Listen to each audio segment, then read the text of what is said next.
So people are mobilizing, and what that question poses is, how do we get the strength to turn things around? How do we impose different solutions or different outcomes on the system which is creating these crises? How do we get stronger together to achieve those ends?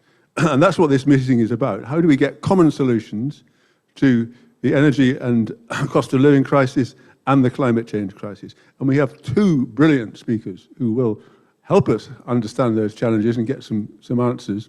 And it's Clara Paillard, Tipping Point, and from the organization Tipping Point, and also a trade union activist, has been in the PCS, now in Unite, I think. Is that a fair intro? Yeah. And Craig DL from Weal, Scotland's independent think tank. And I won't spend any time bigging it up, because actually all you need to do is go on their website and search Common Home Plan, and then, well, I'll let Craig take us through that stuff. So they're really good. But I will just give a little bit of context. And one of the bits of context is about the kind of words we use. When we started this, we said, we need a meeting about a Green New Deal. And that's what a big sort of a way of looking at the solutions that we need. And I said, no, you've got to talk about just transition, because I work for the Just Transition Partnership. And I know we just have to we have to accept that neither of these terms mean anything immediately to the average person on the street or that you meet. And even Common Home Plan is like a little bit, you're doing better, but it's not really there yet. So one of the things we think about, and I think we might want to talk about, is how do we find ways of making these ideas immediately accessible. Planet for the Planet was all right, but one of the themes which we had on the climate justice block on the STUC Cost of Living March was living wages on a living planet. So I think that's getting somewhere as well. So then there's secondly, I hope it won't take long, I do just want to tell you a little bit about just transition in Scotland, because actually Scotland does really well compared to other places.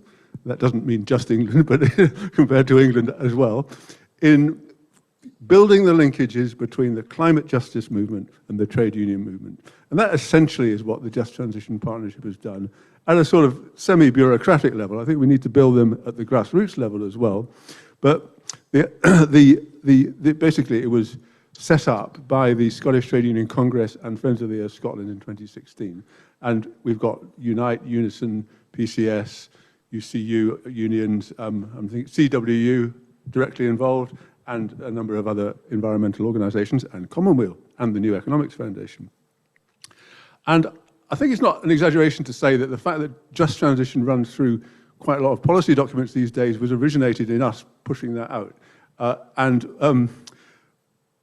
just want to talk about what does Just Transition mean, because a lot of people don't know straight away. But I did hear one guy say, when people ask me that, I say, which of these two words do you not get? Transition and just, because that's what it's about. It is about transition.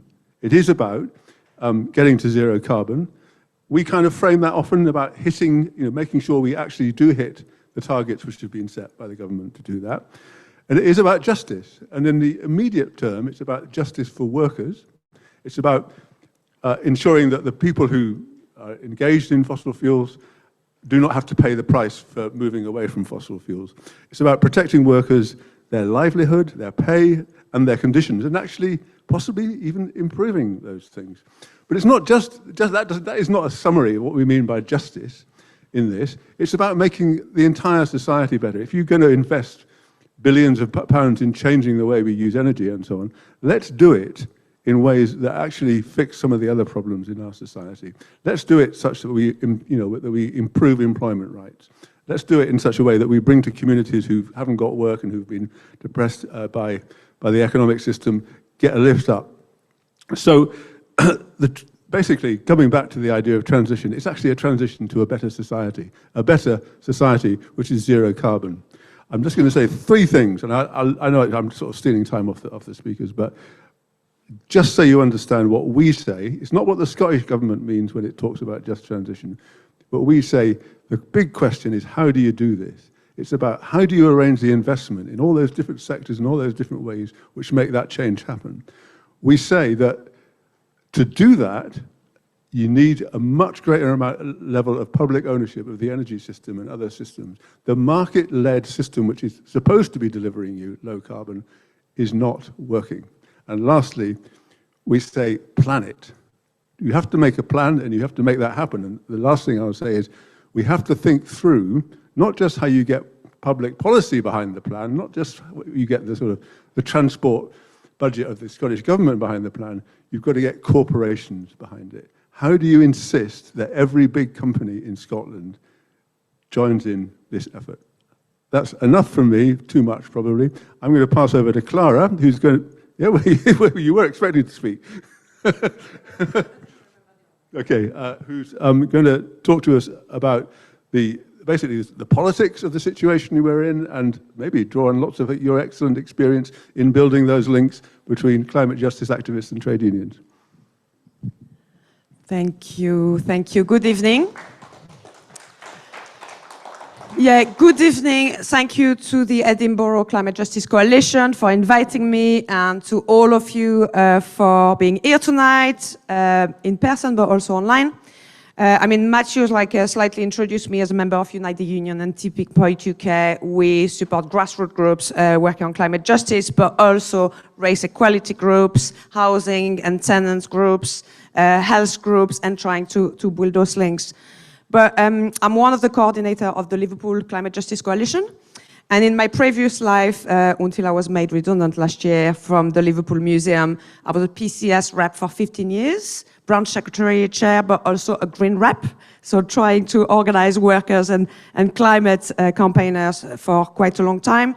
I was also the president of the PCS Culture Group, representing 4,000 museum workers in the UK, including comrades in National Museums of Scotland. So it's a pleasure to be back.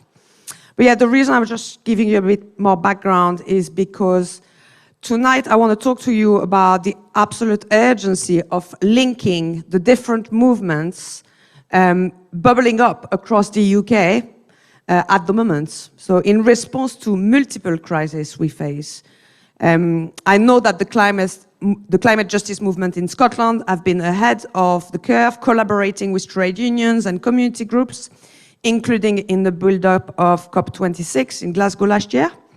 But since then, the war in Ukraine and the cost of living crisis are only making the situation more difficult to address. So you'll probably know that already, but the crisis of cost of living and energy prices is intrinsically linked to the climate crisis impacting communities around the world. They are also closely related to the health crisis we face, not just following COVID and the threats of other global pandemics that will only be made worse by climate change, but also the privatization and destruction of our NHS. And those crises are in danger of further dividing society if left unaddressed. So when the Tory government tells us that the solution to the energy prices lies in authorizing hundreds of new oil and gas licenses when we know we cannot continue to extract new fossil fuels or we risk extinction. When the government of billionaires tells us that we need to close our borders and that we need to send refugees to Rwanda and that will solve the economy, this is not only pure racism, but a total dehumanization of human beings who have often crossed continents at the risk of their own lives. And this approach ignores the reality of war, poverty, and climate change, and totally oblivious to the incoming growing migration and displacements that people face across the world because of the effect of climate change. And already, we've seen 30 million people becoming homeless and displaced in Pakistan overnight in the recent catastrophic floods that follow a period of droughts. And that's not, only Pakistan. It's also in other countries, especially in the global south. It's starting to affect communities in the global north. People who did least to cause the climate crisis in the global south and the global north are the first one affected. So, climate justice and class justice are also race justice. When Liz Truss tells us that restarting fracking will help reduce energy prices, or when we expect the government to authorize the opening of the new West Cumbria coal mine in Lancashire as a zero-carbon coal mine, we've got absolutely no other solution that rely on ourselves, our communities, our unions, and our ability to organize, to act. Whatever we do, it must be done collectively and in solidarity with communities in the Global South and indigenous people, in solidarity with workers in the pollutive industries, but also workers in all sectors, from education to food, public services and care, construction and health. It must be done systematically to change the current economic system that exploits people, animals, our environment and the natural resources we were gifted by the earth. This system, as you know, is capitalism. It is profit before people. It is competition before care. It is the 1% over the 99%. And there is no solution inside this system to dismantle it. We need to understand it and how it permeates every sphere of our lives. So I'm going to concentrate on 4 points that links this financial system to the cost of living crisis. As millions of working people across the UK are struggling to pay for food and energy, fossil fuel corporations are reported record profit margins. Shell and BP alone in 2022 made over $15 billion profits. So while those fat cats, executive investors and shareholders are profiting off the cost of living crisis, working class people are footing the bill. Without direct financial backing from UK investors and insurers, without the loans from the UK's largest banks, the fossil fuel corporation will fall flat. So we must stop energy companies and the finance sector using the cost of living crisis to make grotesque profits from the hardship of working people. So right now, it's about taxing big polluters, their finance sector backers, and the millionaires. In the medium term, it's about transforming our energy and financial system, bring back energy into public ownership, and democratize the financial sector to ensure we force a just transition and access energy for all. Secondly, our current economic system functions to ensure corporations, banks, and economic institutions profit from crisis. So the cost of living crisis, the climate crisis, they are the same crisis. Our economic system is designed by and for the wealthy elite at the expense of working people. So profit at the top are made at the expenses of the rest of us and depend upon the exploitation of people and planets. So we must stop protecting this broken system that sacrifices the life of people so the fat cat can get richer. Right now, we all need to stand together with workers on strike demanding a real pay rise. In the medium term, we need to transform who profit and who pay. So polluters, finance institutions, and their executives must pay climate reparation for the harms they are driving around the world. And that's for people in the Global South and affected community in the Global North. Even before the cost of living crisis, millions of people in the UK were struggling to make ends meet.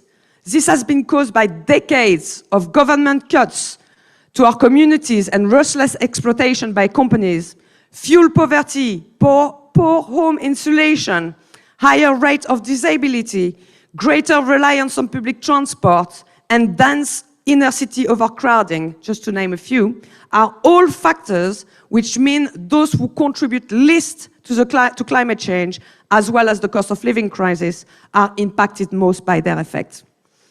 So we must stop locking working people into spiraling food and energy costs. Right now, we need to provide free home insulation and public transport. But medium term, we need to transform. We need a financial transaction tax to pay for loss and damages caused by climate chaos and support to invest in good climate jobs through a global Green New Deal, especially for workers transitioning from high-carbon industries and projects and those hit the hardest by the climate impact, COVID-19, and precarity. Fourth point is that the illegal Russian invasion of Ukraine has triggered this current cost of living crisis due to our reliance on Russian oil and gas.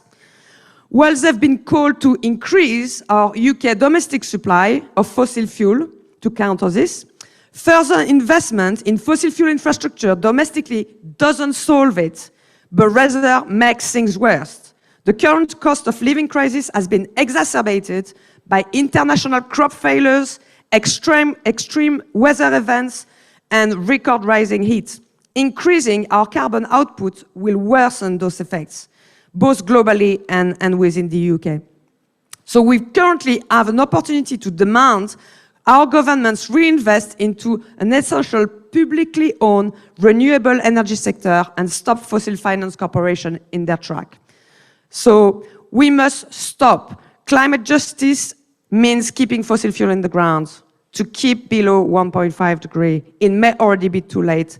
So no new coal, oil, gas, fracking project, biomass.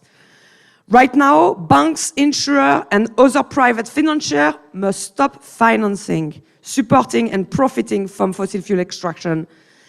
But also carbon-intensive infrastructure such as roads, airports, wood bioenergy power plants, and industrial livestock. Public money must be divested and taken out of pollutive industry through central bank, pension funds, government subsidies. And on the more medium term, we want to fund publicly owned cheap renewable energy across the globe, not just in the UK. So those ideas have been mentioned. They are being developed across the world under diverse formats. Some are called Green New Deals. And we've seen them rising wherever they are. Green New Deal for Gatwick or Green New Deal for Leeds City region as alternative to the expansion of airports. The Global Green New Deal is also a campaign that happened globally. You've got Labour for Green New Deal inside a political party. You've got the Health for Green New Deal, which is a campaign by health professionals from a campaign called MedAct. You've also got the Green New Deal Rising, which is an excellent campaign, a new movement made of young people who challenge and target politicians. So those Green New Deals are about energy, housing, food, water, land, and many other aspects of our lives. And they are and must be about reshaping the system, not just reforming it. They must be about a green revolution, not green capitalism. Usually, Green New Deals promote the creation of jobs, alternative in renewable energy, housing insulation, waste management, education, water management, nature restoration, and many others. One popular UK version has been, hopefully you know about it, the 1 million climate jobs. And it's not merely about green jobs. Climate jobs are actually jobs that directly reduce CO2 emissions and environmental degradation. So this campaign have now gone global with climate jobs reports and campaign in South Africa, France, Portugal, the Philippines, New York State, and other places, sometimes even at regional level. In Blackpool, I'm working with Blackpool TUC and Climate Campaigner to try to develop that alternative at a regional level. But ultimately, it's about defending the idea that we need national climate services, like we needed a national health service after the Second World War. We absolutely need to have those sectors in public ownership to ensure this just transition. Just looking at the time, may I have like 5 minutes? Yeah. So a just transition for workers means ensuring that any and all jobs displaced by the UK's need for a fully renewable energy sector are replaced with well-paid, fully trained, sustainable jobs for workers formerly employed in fossil fuel infrastructures and other sectors. True climate justice means that recognizing that those currently working within fossil fuel industries, and you will know that in Scotland, are not to blame for the climate crisis, and their voices must be at the forefront in calling for nationwide renewable energy transformation, as well as shaping what their future work opportunities should look like. And I know you've done a lot of work around this idea in Scotland, like Matthew was saying, and with obviously looking at the future of the North Sea and its workers, as well as tackling the already 60,000 plus jobs that have been lost in that sector. But also it's about coal workers in India and South America, African workers and students who are preparing to enter new fossil fuel industries. We need just transition for them too. The current cost of living crisis has pushed up inflation to record level, while the vast majority of working people in the UK have yet to receive a pay rise. So consequently, workers nationwide are striking, and the strike are restarting. I think like CWU is on strike on Friday, and then you've got RMT joining them this Saturday, and more strike next week. Unison have been on strike in many further education colleges, UCU equally. The Fire Brigade Union is balloting their member, as so is PCS. So the climate justice movement must stand in solidarity with striking workers. But what can we do concretely right now? Because I know this is words and ideas, and I haven't got all the solutions. So I'll finish by giving a few ideas of what we can do right now. So first of all, join a trade union if you're not in one. There will be one in your sector. If you're retired, unemployed, or a student, you can join Unite Community in Unite the Union. If you're a tenant, you can join a tenant union and start organizing. Go and support the picket lines, as I've said. Friday, Saturday, next week, next month, thousands of workers are preparing to strike. Show them solidarity, because we want them back to show solidarity to the climate movement. When you do so, talk to workers about climate justice. Support that demands, but start those conversations. Talk to them about climate jobs, a just transition, the link between the cost of living crisis, the climate and the health crisis, and how we desperately to link up those movements. I'm one of the organizers of XR Trade Unionists, which is a new group that have functioned for about 6 months. That's exactly what we do. We organize solidarity by climate activists. Some of us are also trade unionists to go to those picket lines. And last Friday, we went to visit the Liverpool dockers who have been taking 2 weeks of strike action. About 25 of us turned up from the climate movement with our banner from XR, Friend of the Earth, the Climate Justice Coalition, Youth Climate Strikers, and others. The reception we got was amazing. We managed to speak to many workers. We've now got contact with their environmental reps, and we hope to build those relationships. If you are in a union, organize within your union. Pull forward change. We need climate justice to be on the bargaining agenda, to be a very important thing that workers and unions care about. In Unite, my union, we've just launched grassroots climate justice caucus. Last 3 weeks ago, we had 130 people registered, 75 turn up. It's growing there and there. People are gagging for it. You've got GMB for a Green New Deal. You've got Unison Climate Emergency in some region. You've got PCS, Climate Justice, Green Reps Network as well. On the 12th of November, Egyptian comrades have called for a global day of solidarity because COP is happening in their country. Egypt is a country where the oppression of activists is absolutely rife.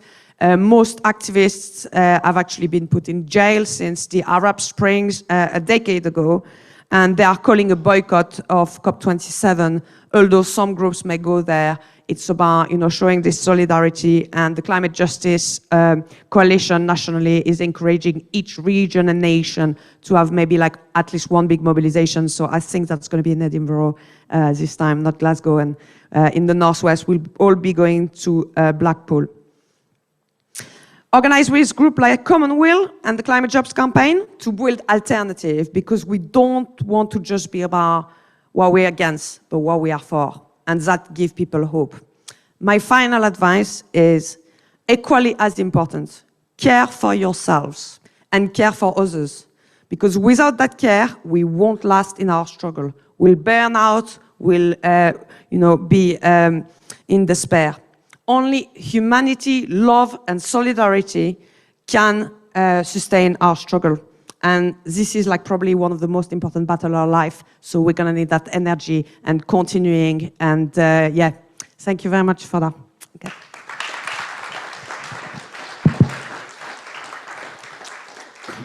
Thank you, Clara. That was brilliant. You've covered so much in that.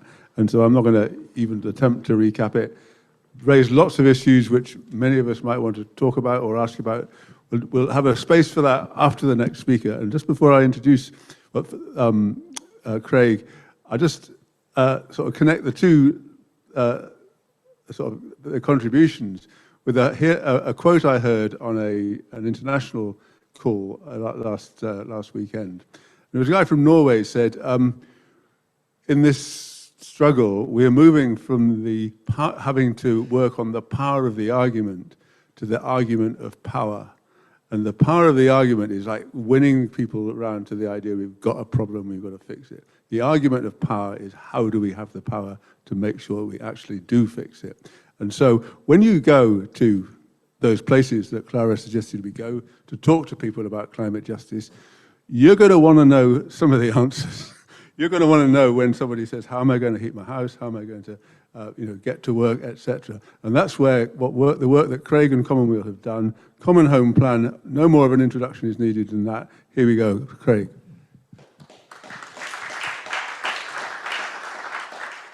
Thank you. It's great to see everyone here. Great to be in a physical place again. I'm still getting used to the idea for the last couple of years, but also great that this is a hybrid event because I want to normalize them. Every physical event should have a hybrid space with it.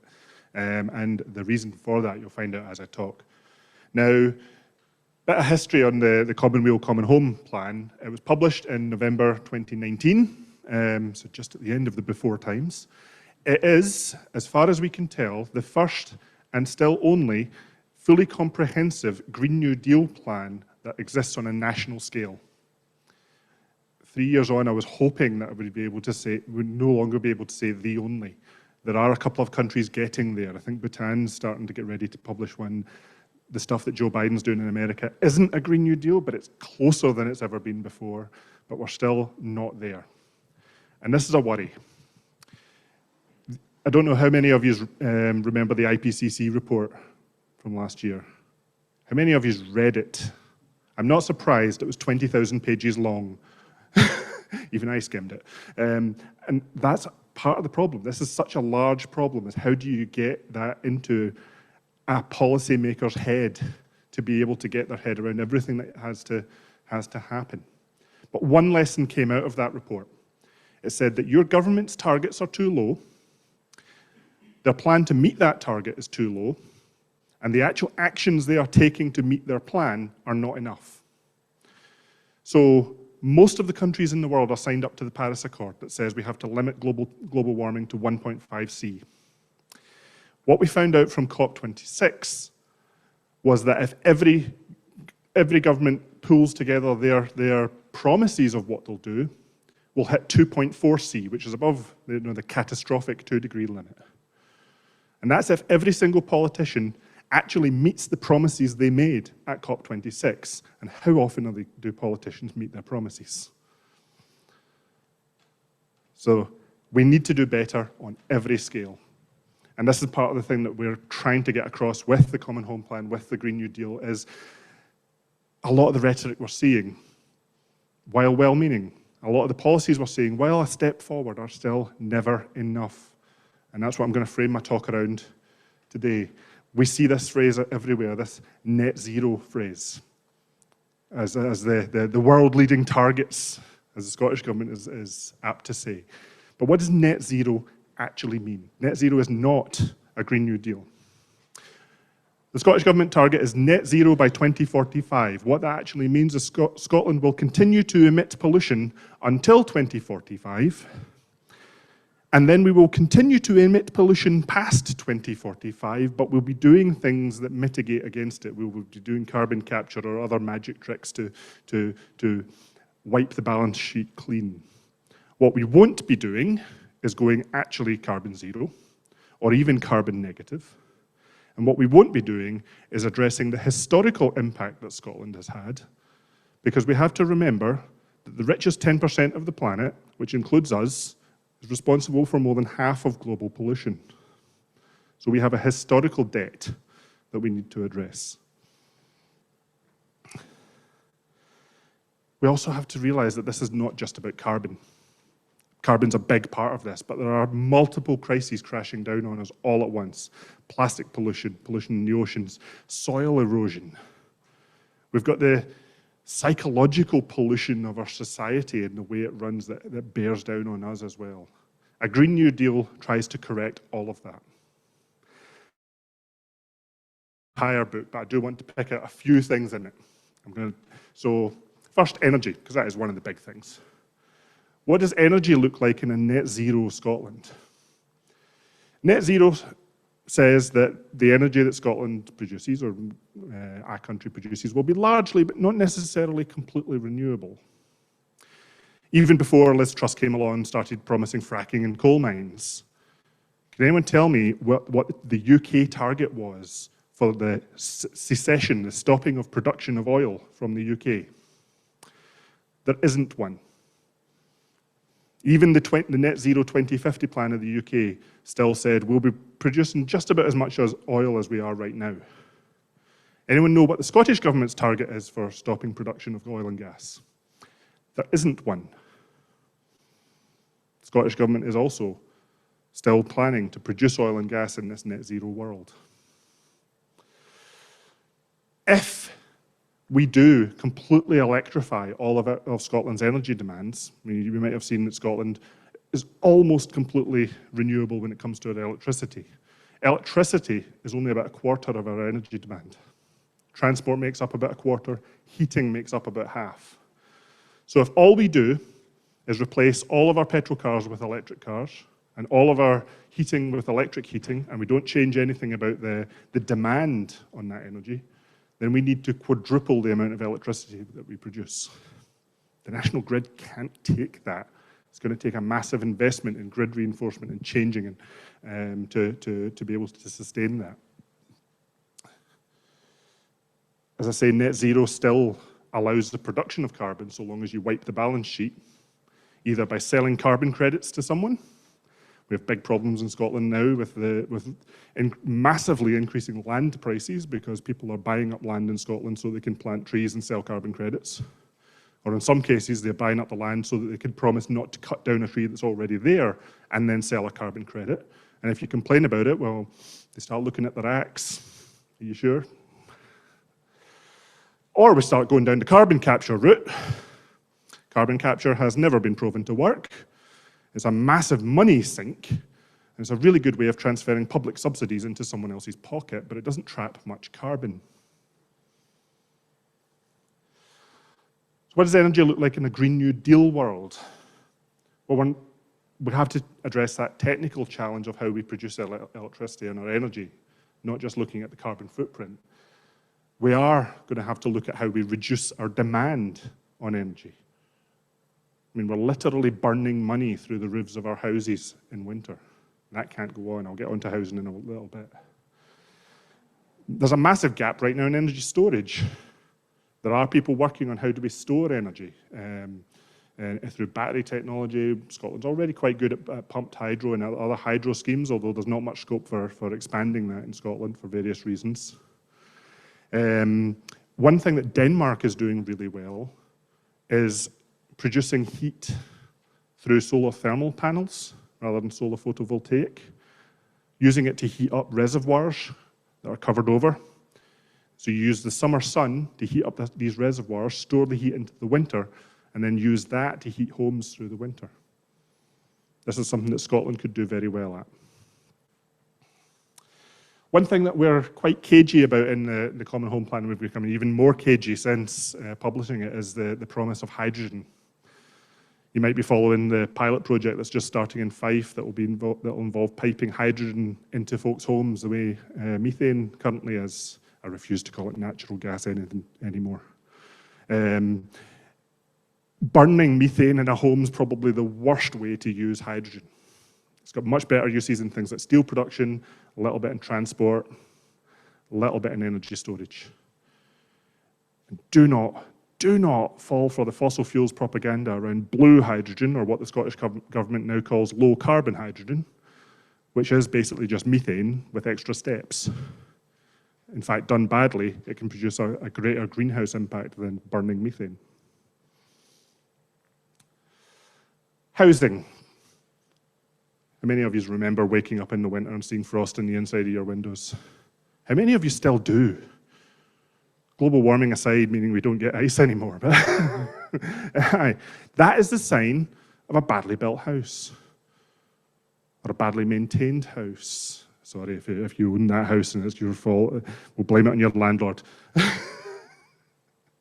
Unfortunately, owning a house is taking responsibility for all the things your landlord didn't do. In a net zero world, we could see people swapping out their gas boilers and their oil boilers for electric heat pumps. But I have seen plans by energy companies that involve electrifying the heating sector of entire cities. And these plans don't mention the word insulation once. The reason for that is that particular power company touts itself as a 100% renewable energy company, and they would love nothing more than taking away the gas sector's customers. So there's a war going on in the energy companies to get you onto their book. And they're quite happy to take as much of your money as they can. So keep burning more. We've seen in the recent crisis that the market is just simply not set up for renewables. Even folk who are on 100% renewable tariffs, like myself, are seeing energy bills go up because of the price of gas going up. That's a sign of a deeply broken market. But in a net zero world, that's fine. That's just the market working as intended. And when it does come time for you to decide that you're paying too much for your heating in winter, then it'll be up to you to fix it. The net zero world is about dumping a lot of the costs of the retrofitting, the insulation, even the replacement of your gas boiler for a heat pump onto you. We have a plan in the Common Home Plan, a costed plan for Scotland, to take that on as a matter of public good, public need. You, unless you're living in a particularly rural area, are not responsible for building your own share of the public sewer system. Why should you be responsible for retrofitting your heating? This is it's a climate emergency, it's a global emergency, it's a national emergency. Let's treat it as such, and let's get the government involved.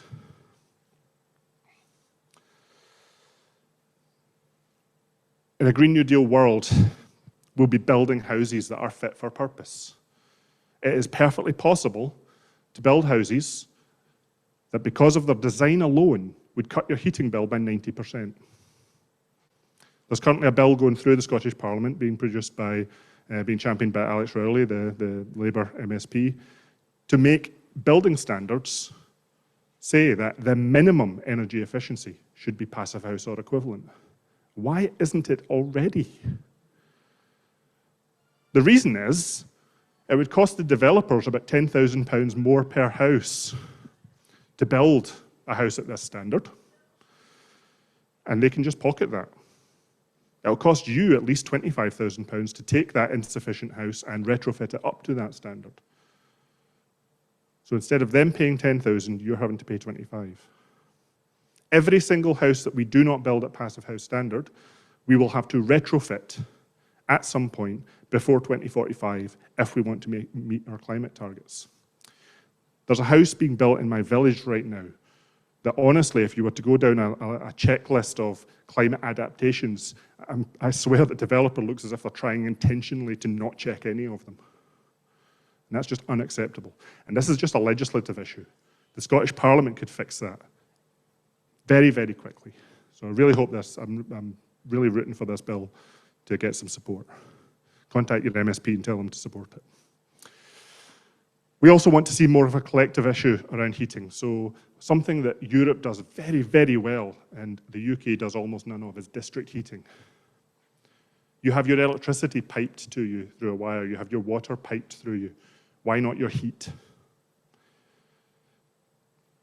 If you do this, and you can do it very efficiently, and plenty of countries in Europe can pump heat over multiple kilometers to encircle entire towns, entire villages, entire cities even. If you've ever watched an old noir film, you see the seedy investigator going down a back alley in New York and you see the steam rising from the pavement. That's a district heating system. They had them in America a century ago, and we don't have them here. It's a very efficient way of producing heat because in general, large boilers are more efficient than small individual boilers, but it's also future-proof. If you put in an electric heat pump now, you are locked into the price of electricity forever. If you put in a hydrogen boiler, you are locked into the price of hydrogen forever. If you are hooked up to a district heating system, and suddenly a new technology comes along to deliver heat more cheaply, the local authority can plug that generator into the heating system, start producing heat using that new cheap source, you get it delivered to your house, you don't need someone to come round and upgrade your boiler. In fact, you might not even know that something has happened until your bill goes down. So it's a way of not just building for today, but building for the future. Taking some long-term strategic planning in everything that we do. Transport. How many of you still commute to work? That's one of the things that I've actually, despite the cost, despite the terrible, terrible cost, one of the big changes that has benefited my life coming out the other end of the pandemic is that now I work from home, and I don't have to spend 2 hours a day sitting in a traffic jam. Now, in a net zero world, you'll have changed your petrol car for an electric car, but you're still commuting to work, and that's you there, still in that traffic jam. This is what I'm getting onto. In the net zero world, all we're doing is changing your petrol car for an electric, and we're not even reducing the amount of cars because everyone has to own their own car. In fact, it gets worse. If these robot cars start coming along and start really ramping up, self-driving cars, and everyone starts getting one of them, imagine you want someone probably quite substantially richer and more selfish than I am, wants to come to an event like this. There's no parking right outside, so what do? They get out their robot car and they tell it, just circle the block until I'm ready to come back out. Now, imagine one of those traffic jams, except instead of one person in every car, there's no one.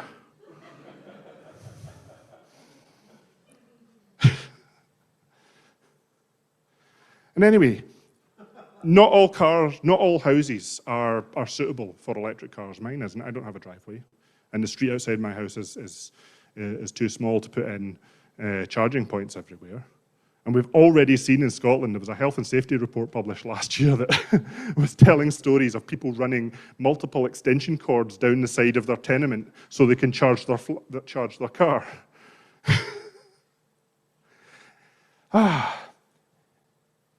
In the Green New Deal world, yes, we will be cycling more. Yes, we will be taking other forms of transport. We will be reducing the amount of travel that we need to do at all. And we will be reducing the amount of vehicles that we all individually need to own. This here is a little scene I saw in Germany when I was on holiday earlier this year. A little park and ride scheme. Go up to it, you've got a mobile phone app. What do you want today? Do you want your car or do you want the bike? Or do you want to hop off one and hop into the other? There's also a van there if you need to move anything.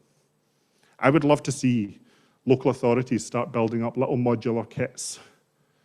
Every town, every village, every community, every 15-minute neighborhood, working out what do we need to do, how many of these cars, bikes, and other modes of transport do we need to put into this community so that nobody needs to own a car anymore.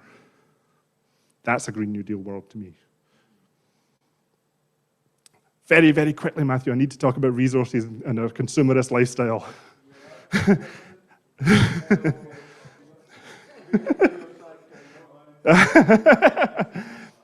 In Scotland, only 5% of the materials that enter our economy are recycled once. We're getting slightly better at that. And we are getting better at some of the ways that we're doing things. But even if we get that up to 100%, we still buy too much crap. Our entire economy is based on us buying the latest, greatest, shiniest crap and then waiting for it to break and then getting the newest version next time. A lot of that crap is shipped to us because we do a lot of shopping online. How many of you have bought clothes, maybe bought several items of clothes, picked one and sent the rest back? We've all done it. A lot of boxes going back and forward. Your council taxes often pay for the waste that are created for those boxes, for the packaging, for everything else involved in the creation of that stuff. The Green New Deal, we're looking for a true circular economy. We want to start with designing our products to fit the environment. We want to lease more. Who remembers radio rental? It's before my time, even. But that is the future. The past is the future there. Instead of owning things, we should be leasing and borrowing and sharing and giving things to other people. Things have to be designed to reuse and to repair. I see a lot of people with reusable cups for their coffee. Even as late as the 1990s, all of those cups would have been expanded polystyrene, and they'd be chucked in the bin at the end of the night. So we're getting better there, but we can get better still. The big thing I want to see is total producer responsibility. If you make something and bring it into the world, whether it's a mobile phone or the box you ship it in, you as a company is responsible for that throughout its entire life cycle. If I was feeling really direct action-y tonight, I'd be calling for people. If you buy something in the shops and it has packaging on it that says do not recycle, try posting it to the CEO of the company who made it. We'll see how long it takes for them to start using biodegradable packaging. There's more, and I could talk until Matthew escorts me out of the building. We have a 25-year plan. It would cost Scotland 170 billion to do. It sounds like a lot. It would actually pay for itself. It's a self-funded plan. By the time we get done, by the time we've completed all these changes, I will guarantee you, you'll be looking around at the world and saying, what took us so long? Thank you.